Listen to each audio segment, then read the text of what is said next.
What's happening, boys and girls? I am the Anthem Metal, and welcome back to Today in Gaming, your weekly gaming update filled from the wide world of the interwebs, talking about everything we can find about video games. So, yeah, thanks for showing up today. This is going to be for the week ending in August 11th. Yeah, that's what the date is tomorrow. But well, I record these on Thursday, release them on Friday, so that's why I'm a little.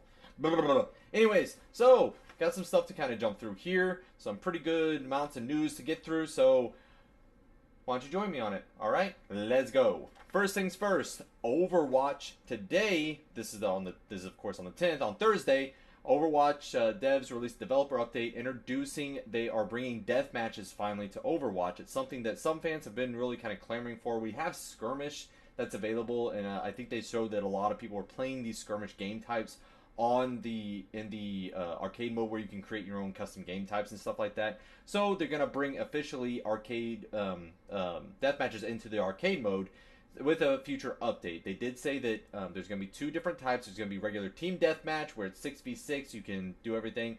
They said the way that like Mercy's res will work will actually take away kills that somebody would have gotten from the other team, so she can be really powerful, really useful if she's used correctly, of course. And other things will be kind of balanced out like that. So kind of a cool feature. We'll see what it takes, where it goes from here. As well as that, they also said that free-for-all will also be a game type in... Sorry, we're just checking my microphone. Will also be a game type within the deathmatch game type. Game type within a game type. Whatever. Shut up.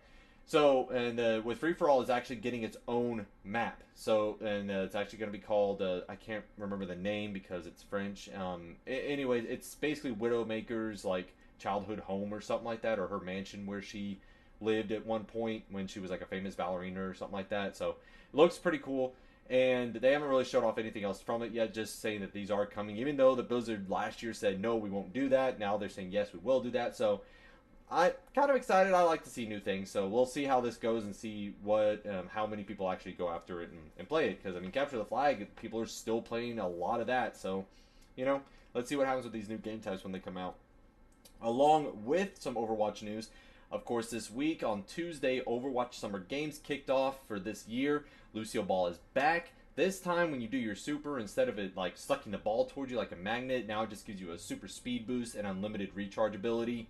Kind of like the Warlock, oh my god, I can't remember the name, the fire thing, the Phoenix one, whatever it is. I'm going to think of it, and it's going to bother me, from the first one. Basically, it gives you really fast cooldowns for your abilities and stuff like that.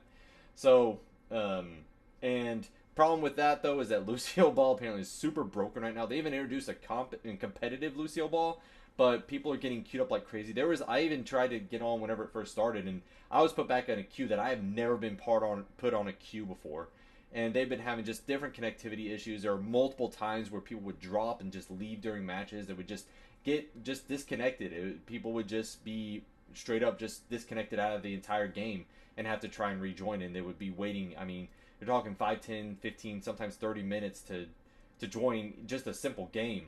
So they have been working on it. I believe they've gotten everything fixed so far, but not a very good mark so far on that, especially with the competitive Lucille Ball just not being very reliable at all.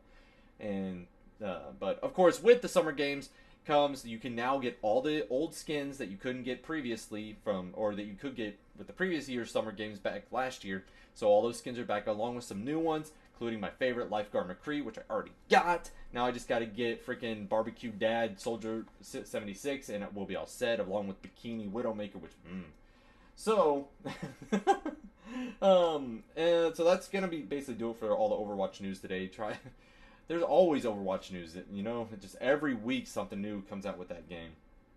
Moving on to another big title coming out later on. Speaking of Destiny 2 is, there's a couple of things here. So, just to kind of talk about them, these aren't really like in-game focused things. Well, one is, so Destiny 2 users that use the UK fiber or Virgin Fiber will get an exclusive Sparrow. I think that's crap, honestly. I don't like the fact that you lock away game content for something specific that's even outside of that. I already have a problem with doing that to like the year-long the year-long ban that PlayStation users get over Xbox. I don't think that that's right on either side, and because it's essentially saying, I mean, I understand the partnership, I understand marketing and stuff like that, but like with Call of Duty, it was 30 days. You know, it was a month before, which is understandable. A year is there's so many changes that happen. It can render, like for example, some of the exotics that they had, it can render them moot. Like they just don't matter anymore. It took a year for Destiny 1 players to get Hawkmoon, and or I think even 2 years or something like that. It took a long time for them to get these almost like very very good weapons that they just didn't get because, oh, you bought the wrong console. Sorry. I don't buy that. I'm not subscribed to that. So this takes it a step further because now it's like, oh, well, you just happen to have this service, so here you go. Here's what's going to happen if that person changes services and now they no longer have it. Are they just going to say, well, you don't get that Sparrow now? It's just such a dumb thing to do, in my opinion. Tell me what you think. I really want to kind of drive this discussion forward. If you think these kind of locked away things are, I mean, I understand marketing deals, but this is silly. Just straight silliness. Going alongside that, so you know how the whole like Mountain Dew and Doritos thing is like kind of supposed to be synonymous with online gaming or whatever, or just gamers in general. Like that was whole driven, that whole thing has happened, that whole like meta, I guess. Well, Rockstar's seeking to change that. Or not Rockstar, my bad. Man, I am all over the place today. Destiny is looking to change that by partnering with both Rockstar and, of all things, Pop-Tarts. So, drink your Rockstar, eat your Pop-Tarts, and play some Destiny 2. It's weird. Destiny 1 had a partnership for a little while with Red Bull, where you could get some special stuff by putting codes and whatnot. I don't know. It was silly. I tried it. It never got anything. So, yeah, I don't know. It's weird. Promo deals are always strange like that. So this is the new Mountain Dew and Doritos. So make sure to go out and get you some Rockstar and Pop-Tarts. I mean, why not? Alright, so getting off that kind of stuff, we're going to be moving along here. So some kind of downer news. I'm a huge Borderlands fan. I mean, hell, I have a Borderlands tattoo. So one of the actual surprises for me was when I played Tales of the Borderlands from Telltale. I didn't expect it to be as good as it was, and for them to really capture the kind of wittiness and kind of wonkiness of that universe and the characters within it. They totally did. It was a great game, but apparently, according to the developer, was a development failure and a production failure because it just did not do as well as some of the other ones. They said it wasn't like they weren't losing money on it, like it wasn't that kind of a financial failure, but because of it didn't enjoy the same success as, say, like The Walking Dead, of course, or Batman, or any of the other ones that they produced so far, even Minecraft story mode, that it probably won't get a second season. And that sucks. That really, really sucks, because it is a fantastic game. If you haven't played it and you do know the Borderlands series, you have played some of it, go out and get this game and play this game. Maybe we can, maybe we can start a grassroots movement or something, and people can really get behind it and promote it and get it going again. So that's my hope. It's a fantastic game. It really is. It's really fun. You'll probably find it for cheap now too. So moving on from there. So talked about it last week. Spotify is actually went live this week as an app on the Xbox One. So Xbox One users will be able to download it, do all their playlists and everything, and just import everything that they've already done on Spotify if you already have it. So pretty cool there. That's really exciting. I don't really know too much about the utility of it. I haven't tried it out myself yet. So I wonder if you can have probably background music playing over other games and stuff like that, which would be really cool. I'd really like that. So a couple of games that are actually coming out or have come out already. So Hellblade's Newest Sacrifice, I think I said that right, was released this past week, and it's getting some pretty good reviews. Apparently this game, and this is the reason I'm really mentioning this, honestly, is kind of personal, just because it deals with Vikings, and I love Vikings. Anthropology and metal, that's basically Vikings right there in a nutshell, right? A long time I used Odin's horse, Sleipnir, as one of my logos, so I like Vikings, okay? Deal with it. And this one deals with a Viking warrior who has gone through a big traumatic event, and she's trying to basically deal with all of her psychosis and hallucinations. And apparently they used a lot of binaural audio in it to create this really crazy effect of like hearing voices and stuff. And everybody says that it looks and sounds. Everybody that's reviewed it says it's a completely awesome experience. It's getting kind of like 8 out of 10, 7 out of 10 reviews. So take that for what you will. Unfortunately, I can't play it because I don't have a PS4. My PC is crap. So we will hopefully at some point once I get a PS4, I'll be able to play it and really experience it. Or I'll just get it on PC and at some point once I upgrade my PC, which should be soon. Alright, moving on. The other game I want to talk about is a Dragon's Dogma Dark Arisen. It's like the 5th anniversary, the 5th year since it's came out, and it is getting a re-release on the current gen consoles, both Xbox One and PS4. That is going to be coming out on October 3rd, and I know that game has a pretty good cult following, so just look forward to that if y'all are one of those Dragon's Dogma crowd.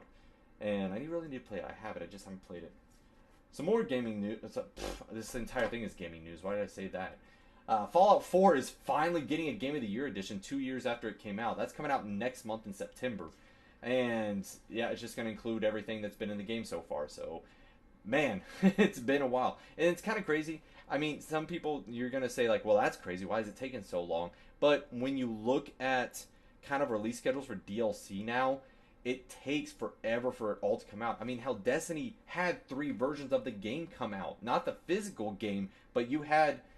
I mean, you can count 4 if you want to count the complete one. You had Vanilla Destiny. You had Destiny, the Year 1 edition. I think it was the Taken King one that had all the DLC with it.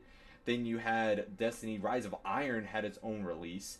And then you have, Destiny Complete Edition. So, I mean, as these come out over the years, we're going to get...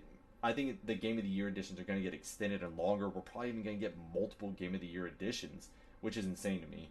But that's... times they are changing, I guess. And last but not least, I wanted to talk about there are reports, and actually there's an article from Eurogamer talking about to Xbox that there are going to be fundamental changes coming to the achievement system.